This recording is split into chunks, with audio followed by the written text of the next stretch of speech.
Hola, buenas tardes. Soy el doctor Gerard Espinosa del Servicio de Enfermedades Autoinmunes del Hospital Clínic de Barcelona y en primer lugar querría agradecer a los organizadores de este segundo congreso de personas con artritis y espondiloartropatías para que me hayan invitado, porque me hayan invitado a participar en él. El título de la charla es el que veis, el de las vacunas, cuándo y por qué. Y querría empezar en principio por lo que se dice al principio, es decir, ¿qué es una vacuna? La vacuna sería una preparación obtenida a partir de un microorganismo o de sus productos y que lo que busca es que cuando se administra proporcione suficiente información a nuestro organismo para que se pueda defender, es decir, para que haga una defensa activa contra una infección determinada, que es contra la cual nos queremos defender, pero sin tener que sufrir ni las molestias, la fiebre, los dolores, ni las consecuencias que esta infección puede producir. De manera que en el esquema veis cómo funcionaría más o menos una vacuna. De manera que en el momento en que se inyecta lo que sería el contenido de la vacuna, que ahora iremos a él, se produciría una respuesta de nuestro sistema inmunitario, de nuestro sistema de defensa, que lo que haría sería dar lugar a la formación de anticuerpos, que son las defensas que nos defenderían precisamente contra esta infección. Estos anticuerpos quedarían de alguna manera almacenados en nuestro organismo, de manera que la siguiente vez que nos pusiésemos en contacto con ese microorganismo, nuestro cuerpo tendría memoria, tendría estos anticuerpos ya formados y nos defenderían de la infección que produciría ese microorganismo. De hecho, en este esquema veis también un poquito más, digamos, concreto cómo funcionarían las vacunas. De manera que lo que se busca con la respuesta a las vacunas es un poquito imitar la respuesta que nuestro organismo hace frente a una infección. Cuando tenemos una infección, esta célula de la izquierda que se llama célula presentadora del antígeno, lo que hace es reconocer este organismo que es diferente, que es extraño a nuestro organismo y producir todas estas células que aparecen en el esquema y que darían lugar finalmente a unas células de memoria que se acordarían, digamos, de que ese microorganismo es extraño al organismo y que en las siguientes veces que nos pusiésemos en contacto frente a él nos darían lugar a esta respuesta de defensa y en segundo lugar a los anticuerpos que se dedicarían a destruir específicamente este microorganismo. Hagamos un poquito de historia. La palabra vacuna viene de vaca y esto es porque en el 1796 el personaje de la foto, el doctor Jenner, lo que hace es se le ocurre hacer un experimento que ahora ningún comité ético le daría permiso. En aquel momento la epidemia de la viruela estaba haciendo estragos en la población, pero lo que se sabía es que las pastoras, digamos, o las que ordeñaban, digamos, a las vacas tenían su propia viruela, la viruela bovina, las que ordeñaban a las vacas y cogían la viruela bovina, luego no enfermaban o cuando cogían la viruela humana la pasaban de forma mucho más leve. A Jenner lo que se le ocurrió es coger un material purulento de las pústulas que tenía esta pastora, las aranelmes, e inyectarlas a un niño de 8 años, James Phipps. Este niño enfermó de la viruela bovina y posteriormente el propio Jenner lo que hizo es inocular el material purulento de las pústulas de una paciente con la viruela humana al mismo James Phillips, al niño de 8 años. James tuvo fiebre durante 3 días, pero luego la enfermedad se resolvió. A partir de aquí, y con este, digamos, concepto, se empezaron a desarrollar toda una serie de vacunas. Vacuna de la rabia, del tifus, del cólera, y no es hasta inicios del siglo pasado, del siglo XX, 1910, 1920, cuando aparece la expansión de todas estas vacunas que tenemos hoy actualmente, frente a diferentes organismos. De hecho, de vacunas existen 4 tipos, dependiendo un poquito, o incluso 5 tipos con la vacuna del COVID, que luego me referiré a ella. Existirían en general 4 tipos, dependiendo de lo que están hechos o de cómo están hechas. A la izquierda tenéis las vacunas de virus vivos o de gérmenes vivos atenuados. En este caso, lo que se administra al paciente es el propio microorganismo al cual, de alguna manera, se le ha disminuido su virulencia. Por decirlo de alguna manera, el virus aturdido o el microorganismo aturdido o atenuado. Y aquí tenemos, por ejemplo, la fiebre tipoidea, las paperas, el sarampión, la rubeola o la varicela o la fiebre amarilla. El segundo grupo son las vacunas inactivadas. En este caso son gérmenes a los cuales, digamos, son gérmenes, por decirlo de alguna manera, muertos o inactivados. En este caso tenemos la vacuna del meningococo, la polisacaria del tétanus, del neumococo o la hepatitis A. Las vacunas de toxoide lo que se administra es una toxina a la cual se ha restado virulencia del germen, es decir, no se inyecta el germen, no se inyecta el microorganismo, sino que se inyecta la toxina que produce este germen, como por ejemplo el tétanus o la difteria. Y finalmente las vacunas recombinantes, en las cuales lo que se inyecta son partículas proteicas, es decir, trozos de alguna manera del germen que se han generado a partir de otros microorganismos vivos, en general levaduras, que son hongos. A estos hongos se les inyecta el germen, producen partículas del germen y son estas partículas del germen lo que se les inyecta a los pacientes, como por ejemplo en este caso la vacuna de la hepatitis B. Este es el calendario común de vacunación año 2022, el calendario recomendado. Veis que algunas de las vacunas se dan incluso en época, digamos, prenatal, como por ejemplo la vacuna triple vírica, en este caso la difteria, tétanus y tosferina. Y en este caso se hace para que la respuesta de anticuerpos de la madre pasen a través de la placenta y cubran estos 2 meses en los cuales el bebé en teoría no estaría cubierto. Esto se produce sobre todo por la difteria, que produce infecciones neonatales que pueden llegar a ser muy graves.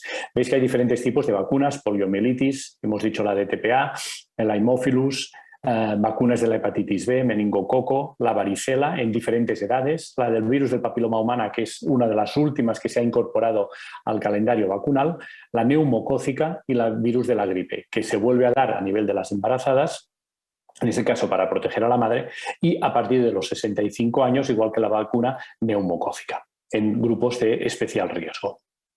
Y esta sería las recomendaciones del Ministerio de Sanidad para diferentes condiciones de riesgo. Yo os he puesto en rojo lo que sería la inmunosupresión, es decir, pacientes como podéis ser vosotros con enfermedades autoinmunes y que en algunos casos estaréis bajo tratamiento inmunosupresor.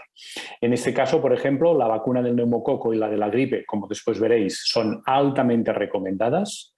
La vacuna del herpes zóster, y pues con un asterisco porque actualmente ya está en el mercado y la indicación sería para pacientes que están con un tratamiento específico, que son los inhibidores de JAK. Y luego hay algún tipo de vacuna, que también hablaremos de esto, que son la triple vírica y la vacuna de la varicela, que no se pueden dar. ¿Por qué? Porque son aquellos grupos de vacunas de gérmenes atenuados, es decir, de germen vivo, y por tanto se ha de ir con mucho cuidado cuando el paciente está inmunodeprimido. ¿Por qué? Porque precisamente la administración de la vacuna puede provocar la enfermedad frente a la cual lo queremos proteger. ¿Cuál es el papel de las vacunas en la salud pública? Y más allá de que estemos inmunodeprimidos o no, que tengamos una enfermedad autoinmune o reumática, ¿qué papel hacen las vacunas en la salud pública? Bueno, es evidente que en primer lugar protegen a los vacunados, pero en segundo lugar hacen lo que se llama la inmunidad de grupo, y en este esquema lo veis bien. En la primera línea veis una población en la cual nadie está vacunado de la enfermedad, que son los pacientes en rojo. El problema será el que hemos vivido con el COVID. Nadie de la población había tenido contacto antes con el virus y toda la población se infectó, produciendo una epidemia muy importante, una pandemia a nivel mundial. ¿Qué pasa cuando algunos pacientes están inmunizados? En este caso, por ejemplo, a través de la vacuna. Son los individuos amarillos. Pues bueno, que la enfermedad se extiende, pero no produce esta pandemia tan importante. Y finalmente, cuando la totalidad de la población está vacunada o cuando las tasas de vacunación de la población son muy altas, el resultado de esto es que muy poca gente se enferma y por tanto tenemos controlada esa enfermedad. Secundariamente, ¿qué va a suceder? Reducimos la mortalidad, la morbilidad y las complicaciones de esa infección. Tenemos beneficios en el control de las enfermedades, de manera que algunas se van a erradicar o se van a eliminar directamente. Y finalmente también podemos prevenir otras enfermedades relacionadas, o por ejemplo el cáncer. Por ejemplo, en la infección por el virus del papiloma humano, que se ha relacionado con el cáncer de cérvix de forma directa. Algunos ejemplos, por ejemplo, casos de poliomielitis, sarampión y rubéola en España. Fijaros, años de máxima incidencia de casos antes de la vacunación. En el caso de la poliomielitis, en el año 1964, la cobertura era más del 80%. Fijaros la reducción de casos de forma dramática. De manera que en 2010 se consiguió que España obtuviera el certificado libre de polio de esta región, de la región europea. Lo mismo con el sarampión. A partir de 1988 las tasas de cobertura vacunal superan el 80%, o de rubeola en el 88 cobertura más del 88%. Fijaros la reducción del número de casos de forma tan dramática. La segunda cara de la moneda es lo que comentábamos anteriormente. Si conseguimos erradicar o eliminar la enfermedad, conseguiremos también eliminar las complicaciones, entre ellas la mortalidad producida por estas enfermedades infecciosas.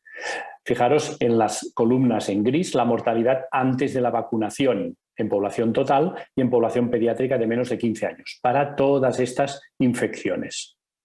Fijaros, años antes de la vacunación el número de casos era importante y el número de casos mortales en la población pediátrica era muy importante. Fijaros, en 2008 la mortalidad se reduce de forma dramática.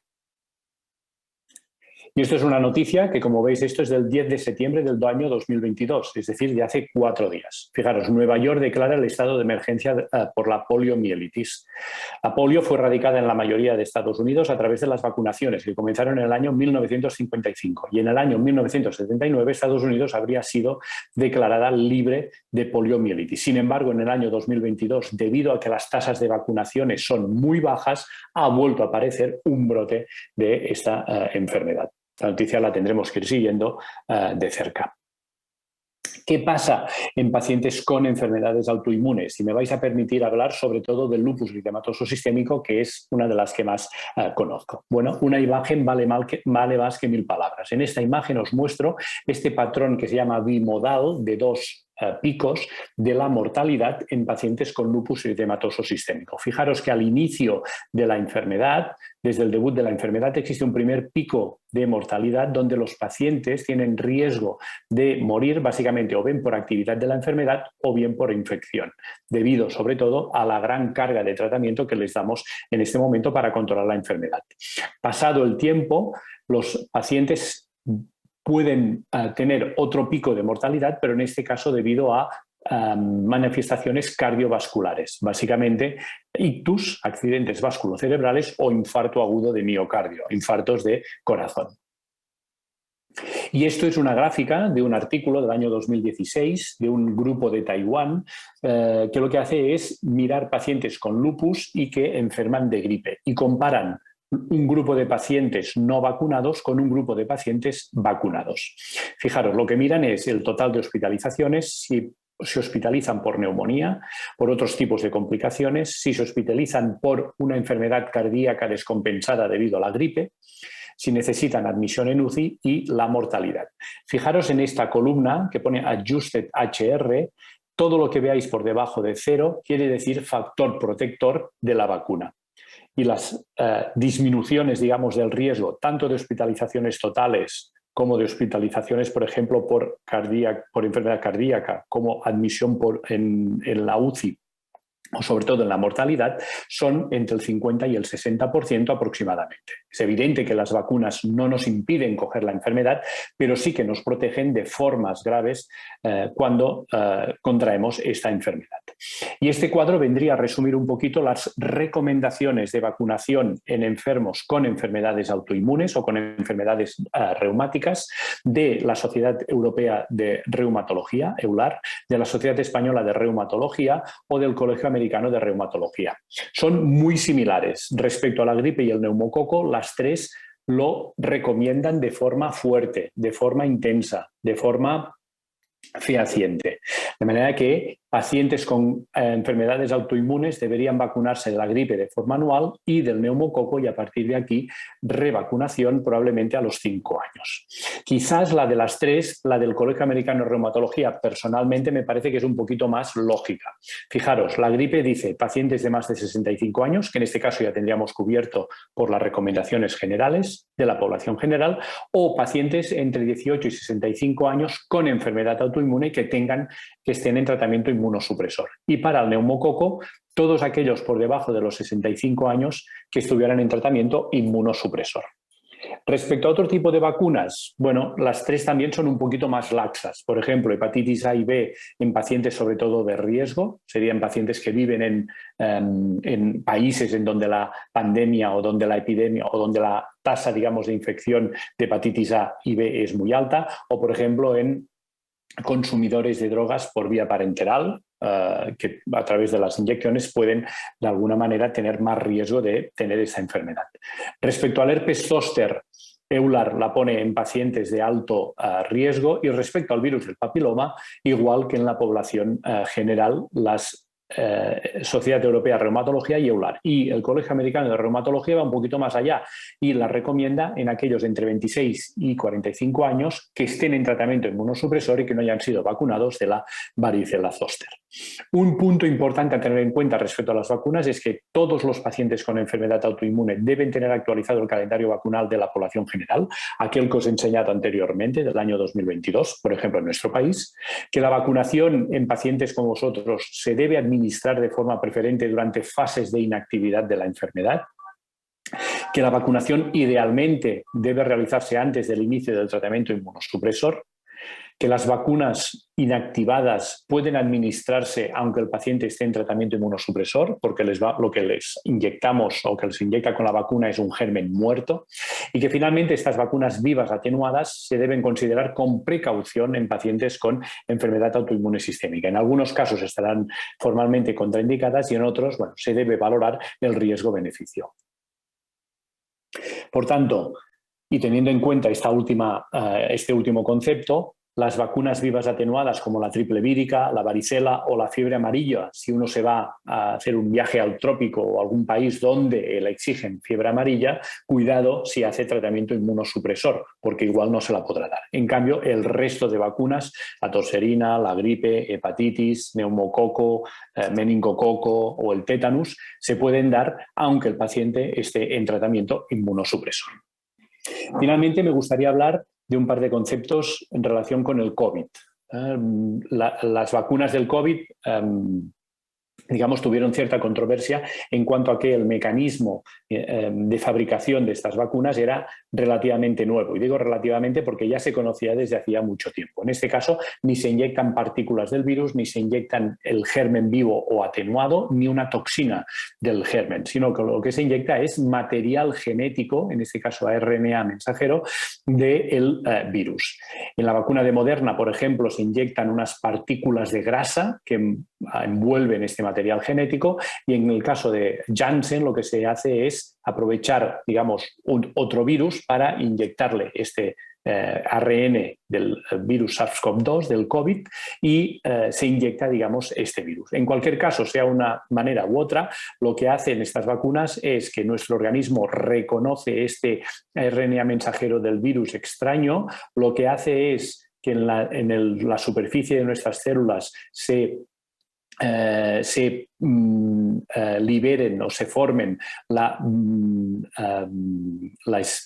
proteína Spike del virus SARS-CoV-2, lo que hace que nuestras células de defensa la reconozcan como extraña y se produzcan toda aquella respuesta inmune que hemos visto al principio. En ningún caso este material genético del virus, y esto que quede claro, este RNA mensajero del virus, se introduce en nuestro código genético, ni mucho menos. En cualquier caso, ¿qué efecto tuvieron las vacunas? Pues mirad, recordar que se inició en nuestro país en diciembre de 2020, a finales de diciembre del 2020. Y estos son datos del Ministerio de Sanidad a abril del 2021. A la izquierda tenéis el número de casos de SARS-CoV-2 en centros residenciales y a la derecha en rojo la mortalidad relacionada con estos casos. Y fijaros, la vacuna se inició a finales de diciembre del 2020 y a partir de los primeros días de enero de 2021 ya hubo una drástica caída del número de casos, que además se mantuvo a lo largo de los siguientes meses. No solo en el número de casos, sino, lógicamente, en el número de muertes relacionadas con estos casos.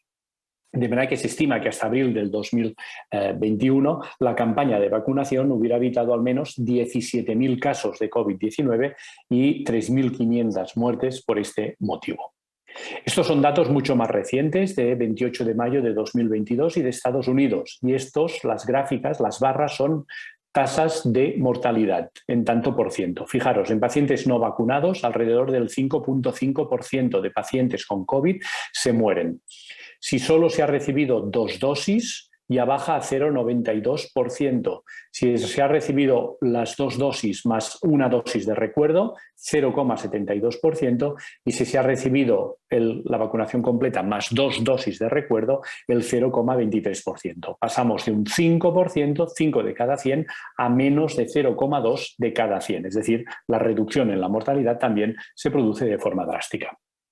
Otro concepto que hemos visto en el COVID y que ya sabíamos de las otras vacunas es, bueno, en pacientes con enfermedad autoinmune y que están en tratamiento inmunosupresor, precisamente por el efecto de este tratamiento sobre el sistema inmunológico, puede ser que tengan menos respuesta a esta vacuna, es decir, menos producción de estos anticuerpos. Bien, este es un artículo de revisión que mira esto y lo que dice es que la tasa de respuesta a la vacuna de producción de anticuerpos es excelente con alguno de estos fármacos, anti-TNFs, por ejemplo. Es buena entre el 70 y el 90% con la mayoría de fármacos que utilizamos en la mayoría de enfermos con enfermedades autoinmunes, esteroides, hidroxicloroquina en el caso del lupus, metrotexato, belimumab en el caso del lupus, leflunomida, micofenolato mofetil o los inhibidores de JAK. Y en cambio es mala, es decir, habrá una respuesta por debajo del 70% con otros medicamentos, como por ejemplo abatacept, que se usa en artritis reumatoide, o anti-CD20, como por ejemplo el rituximab, que también se usa en algunas enfermedades autoinmunes, vasculitis, lupus eritematoso sistémico y también en artritis reumatoide. Sin embargo, este dato no es nuevo, no es que solo estamos afectados por ello por el COVID, sino que ya sabíamos que algunos de estos fármacos, los que veis en la columna, hacen que las vacunas contra la gripe, contra el neumococo, contra el herpes zóster, contra el virus del papiloma humano o contra el tétanus, disminuyan la producción de defensas, la producción de autoanticuerpos. Sin embargo, es mejor tener pocos anticuerpos de la vacuna producidos por la vacuna frente a estas infecciones que no estar vacunado y, por tanto, no estar protegido. Y estas son las recomendaciones respecto a estas dosis adicionales, en este caso respecto a la tercera dosis después de una vacunación completa del Ministerio de Sanidad. En este caso, las recomendaciones la recomiendan, es decir, se recomienda la administración de esta dosis adicional, que sería una tercera dosis, que en realidad sería una dosis de recuerdo, a las personas con las siguientes condiciones de alto riesgo. Y fijaros, en estas condiciones existe el tratamiento inmunosupresor. Y en estos tratamientos inmunosupresores están todos los que os he comentado anteriormente, tanto inmunosupresores convencionales como biológicos. Por tanto, pacientes que estén en tratamiento inmunosupresor, sería recomendable dar esta tercera dosis después de una vacunación completa. Claro, el problema de las vacunas a veces, y que se ha dicho, es que pueden producir efectos secundarios importantes, sobre todo en enfermedades autoinmunes, o pueden producir incluso un brote de la enfermedad autoinmune. ¿Qué hay de cierto en esto? Bueno, os presento esta tabla de este proyecto europeo, que es el Global Rheumatology Alliance Vaccine Survey, que es una encuesta que se pasó a pacientes o que contestaron pacientes con enfermedades autoinmunes y enfermedades reumáticas, y que habían recibido diferentes tipos de vacunas. Vacuna de Pfizer, vacuna de AstraZeneca, vacuna Moderna o vacunas sobre todo de Janssen. En este caso, fijaros, contestaron sobre efectos adversos que en total aparecieron entre el 50% de los casos, pero la mayoría de ellos en forma de fatiga, dolor de cabeza, dolor muscular, un poquito de fiebre. Sin embargo, todos estos efectos secundarios fueron leves y desaparecieron al cabo de pocas horas o pocos días. ¿Qué hay respecto al brote de enfermedad autoinmune después de la vacuna? Igual que pasa con otras vacunas, no solo con el COVID, también podemos tenerla. En este caso, y en global, un 13%, sin haber diferencias entre los diferentes tipos de vacunas. Sin embargo, el brote suficientemente grave como para aumentar la dosis de medicamento que el paciente llevaba o añadir una nueva fueron muy pocos, menos del 5% en global. Esta es nuestra experiencia sobre esto. Nosotros nos dedicamos a llamar a los 100 pacientes vacunados por teléfono con diferentes tipos de enfermedades autoinmunes, como vosotros aquí veis, con diferentes tipos de tratamiento y con diferentes tipos o con diferentes dosis de prednisona. La mayoría fueron vacunados con Pfizer, algunos con Moderna y otros con AstraZeneca. Y les preguntábamos qué tal les había sentado la vacuna y si habían tenido algún tipo de brote después de la vacuna. Bueno, el 70% de los pacientes presentaron algún efecto adverso y solo un 2% presentó un brote de la enfermedad. ¿Qué efectos adversos? Lo mismo que anteriormente: dolor en el sitio de punción, malestar general y cansancio, fiebre, mialgias, dolor de articulaciones, el clásico mal cuerpo, pero que desapareció en pocas horas o pocos días y con tratamiento sintomático, la mayoría de las veces con paracetamol. Respecto a estos efectos secundarios, no hubo diferencias respecto a si el paciente llevaba o no corticoides ni si el paciente llevaba o no inmunosupresores. Por tanto, las conclusiones de mi charla es que los pacientes con enfermedad autoinmune sistémica, con enfermedades reumáticas, son un grupo de riesgo para las infecciones, sobre todo si van en tratamiento inmunosupresor. Que estas infecciones en estos pacientes pueden ser en general más graves, pueden producir complicaciones y puede requerir hospitalización y una hospitalización complicada en estos pacientes. Y que, por contra, las vacunas en pacientes con enfermedad autoinmune sistémica o enfermedades reumáticas son seguras y eficaces. Y hay evidencia respecto a esto. Por tanto, vacunas sí, sin duda. Permitidme una broma: vacunaos, vacunaos, vacunaos y vacunaos. Y recordar sobre todo que la vacuna que no funciona es la que no se pone. Es decir, mejor vacunarse y tener poca respuesta a la vacuna que no vacunarse. Todas las dudas que tengáis a vuestro médico, recordad que la vecina del quinto no es vuestro médico. Y por tanto, si tenéis dudas, preguntad a vuestro médico y nuevamente vacunaos. Muchas gracias por vuestra atención.